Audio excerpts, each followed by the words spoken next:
Halo semuanya, kami dari kelompok 11 dan melalui video ini kami akan membahas mengenai tokoh Charles de Gaulle dalam sejarah Prancis. Penasaran dengan videonya? Tonton sampai habis. Check it out! Prancis dikenal sebagai negara yang romantis, elok, dan progresif. Tapi di balik itu, Prancis bukan negara yang stabil tanpa adanya konflik. Ia dibentuk oleh sejarah panjang yang penuh krisis politik dan pertarungan ideologi. Bahkan, Prancis modern yang kita kenal hari ini sebenarnya masih relatif muda, hanya sekitar 67 tahun, yang dikenal sebagai La Cinquième République. Republik ini lahir pada tahun 1958 di tengah krisis besar yaitu Perang Aljazair. Dan krisis ini membuat sistem politik Prancis hampir hancur. Pemerintahan tidak stabil, parlemen terus berganti, bahkan dalam kurang dari 15 tahun, lebih dari 20 Perdana Menteri sudah menjabat. Situasi ini bukan hanya sekedar pergantian pemimpin. Ini adalah tanda bahwa La Quatrième République mulai kehilangan kendali atas dirinya sendiri. Sistem politik yang terlalu rapuh membuat negara sulit untuk mengambil keputusan besar, terutama terkait Perang Aljazair. Prancis bukan sedang berkembang, tapi sedang kelelahan dari dalam. Ketika krisis mencapai puncaknya, negara ini kembali memanggil orang yang pernah menyelamatkannya. Dan disinilah awal dari kembalinya Charles de Gaulle. Puncak krisis Republik Keempat Prancis terjadi pada Mei 1958 ketika para jenderal di Aljazair mengancam Paris dengan kudeta. Situasi ini menghancurkan kepercayaan publik terhadap institusi negara, serta membuat militer dan aparatus sipil saling mencurigai. Di Paris, pemerintahan Pierre Flomlong yang baru saja dilantik sudah goyang sebelum ia menduduki jabatannya. Presiden René Coty ini lalu menunjuk Charles de Gaulle yang sedang mengasingkan diri di Colombe des Églises sebagai l'homme de destin atau pria takdir. De Gaulle menerima mandat tersebut dengan syarat diberikan kuasa penuh untuk menulis ulang konstitusi. Setelah parlemen menyetujui langkah ini dengan pemungutan suara sebesar 329 dibanding 224, La Cinquième République resmi lahir pada 4 Oktober 1958. Lalu, De Gaulle dilantik sebagai presiden pertamanya pada Januari 1959. Momentum ini melahirkan sebuah ideologi Gaullisme. Sebelum kita lanjut, kita harus ngomongin suatu hal yang penting dulu, yaitu apa itu Gaullisme? Karena Charles de Gaulle adalah suatu tokoh yang susah untuk dikategorisasikan. Ia tidak tunduk ke Amerika, dan ia juga tidak berlaga dengan Moskow dan Peking. Ia berdiri sendiri, didorong dengan nasionalisme dan patriotisme bagi negaranya. Intinya, Gaullisme memiliki 3 pilar utama. Yang pertama adalah kebesaran Prancis atau grandeur de la France. Prancis harus menjadi pemain utama dunia, bukan sekedar penonton. Kedua adalah kedaulatan penuh. Prancis tidak mengemis restu dari siapapun, tidak dari Amerika dan tidak dari Uni Soviet.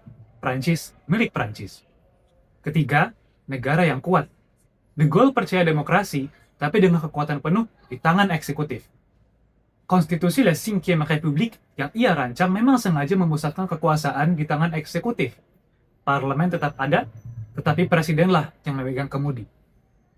Dan dengan kemudi itu, Charles de Gaulle menancapkan gas. Dari sini, lahirlah konsep La Force de la Frappe, kekuatan nuklir independen milik Prancis. Bagi de Gaulle, kedaulatan tanpa kekuatan militer hanyalah ilusi. Pada 1966, ia membuat keputusan besar. Prancis keluar dari Komando Militer Terpadu NATO atau Organisation de Traité de l'Atlantique Nord.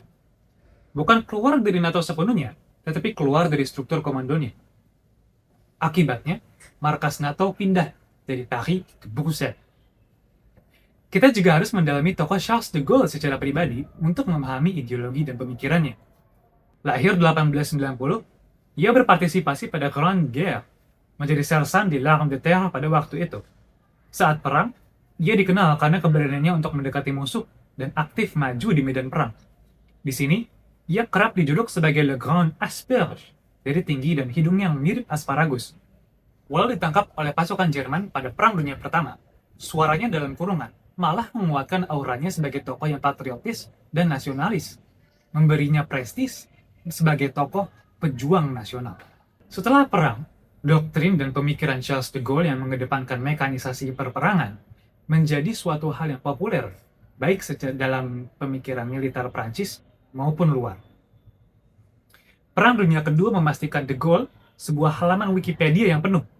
Aktivitasnya dan kegiatan politiknya di France Libre menjadi sumber kritik dan pujaan. Di kancah internasional, De Gaulle membangun hubungan diplomatik bersama dengan Tiongkok komunis jauh sebelum Amerika melakukannya pada tahun 1964. Ia juga mengkritik mengenai keterlibatan Amerika pada Perang Vietnam dengan keras dan secara langsung di hadapan publik. Bersama Jerman Barat, ia menandatangani Traité de l'Élysée pada tahun 1963 sebagai simbol rekonsiliasi dua negara yang beberapa tahun sebelumnya saling berperang. Dan yang paling ikonik, De Gaulle mengatakan pada tahun 1967 di Kanada, Vive le Québec libre, satu kalimat yang mengguncang dunia diplomasi. Di dalam negeri, Prancis sedang berada pada masa era pertumbuhan ekonomi besar, atau yang bisa kita sebut sebagai Le Trente Glorieux. Pada masa ini, infrastruktur dibangun, industri berkembang, dan riset mengenai kereta cepat dimulai.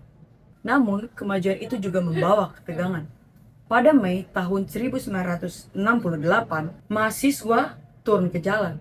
Dan melihat hal itu, para buruh pun ikut. Dan barikade di Quartier Latin, Prancis lumpuh total. 10 juta orang melakukan pemogokan. Dan untuk pertama kalinya, Charles de Gaulle mulai goyah. Namun, ia kembali lewat pemilu dan bertahan. Setahun kemudian, ia mengadakan referendum 1969 dan ia kalah. Dan sesuai dengan janjinya, ia akan mundur dari jabatan presiden jika referendum tersebut ditolak. Ia kembali ke Colombier-les-Deux-l'Élysées, tempat ia pernah menjauh dari dunia politik. Dan pada tahun 1970, Charles de Gaulle meninggal di tempat yang sama di meja kerjanya. Meskipun Charles de Gaulle sudah tiada, namun warisannya tidak pernah pergi, tidak pernah pudar.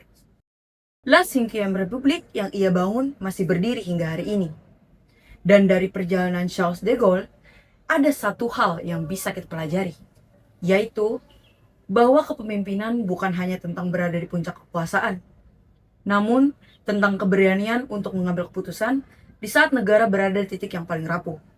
Charles de Gaulle menunjukkan bahwa kedaulatan tidak pernah datang tanpa harga, dan bahwa sebuah bangsa besar dibangun dari keberanian untuk berdiri sendiri, bahkan ketika dunia tidak setuju.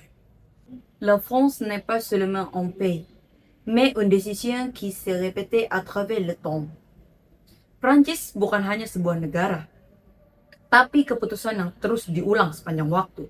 Dan mungkin dari semua ini, kita bisa memahami satu hal sederhana. Sejarah bukan hanya tentang masa lalu, namun tentang bagaimana seseorang berani mengubah arah masa depan. Oke, mungkin segitu saja untuk video pembahasan mengenai tokoh Charles de Gaulle dari kelompok 11. Terima kasih sudah menonton dan sampai jumpa.